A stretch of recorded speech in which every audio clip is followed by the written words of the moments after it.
আজকে আমরা একটা দারুণ ইংলিশ শব্দ শিখব আর সেটা হলো কালমিনেট। শব্দটার মানে কি? আচ্ছা, সহজ করে বুঝতে একটা ছোট্ট গল্প শোনা যাক। ধরুন একজন ছাত্র যে একটা বড় পরীক্ষার জন্য অনেক দিন ধরে খাটছে। আর এত চেষ্টার পর ফাইনালি সে একটা দারুণ রেজাল্ট করল। তো এই যে পুরো একটা জার্নি শেষে সফল হওয়া, এটাকে এক কথায় কি বলে? এটার জন্যই ব্যবহার হয় কালমিনেট শব্দটা, মানে লম্বা চেষ্টার পর চূড়ান্ত সফলতায় পৌঁছানো। এখন একটা মজার জিনিস আছে, কালমিনেট মানে কিন্তু শুধু এন্ড বা শেষ হয়ে যাওয়া না।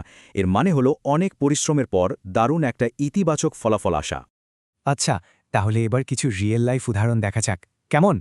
যেমন ব্যবসার ক্ষেত্রে একটা পার্টনারশিপের চূড়ান্ত পরিণতি হতে পারে নতুন একটা প্রোডাক্ট লঞ্চ। কিংবা কারো কঠোর পরিশ্রমের চূড়ান্ত ফল হিসেবে সে একটা অ্যাওয়ার্ড জিতল। ধরুন অনেক আলোচনার পর শেষ পর্যন্ত একটা চুক্তি স্বাক্ষর হল, এটাও একটা কালমিনেশন। তাহলে শব্দটার সহজে মনে রাখার উপায় কি?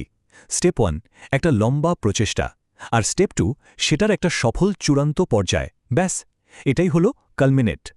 এবার একটু ভাবা যাক নিজেদের জীবনে এমন কোনো চেষ্টার কথা যা সম্প্রতি সফল হয়েছে।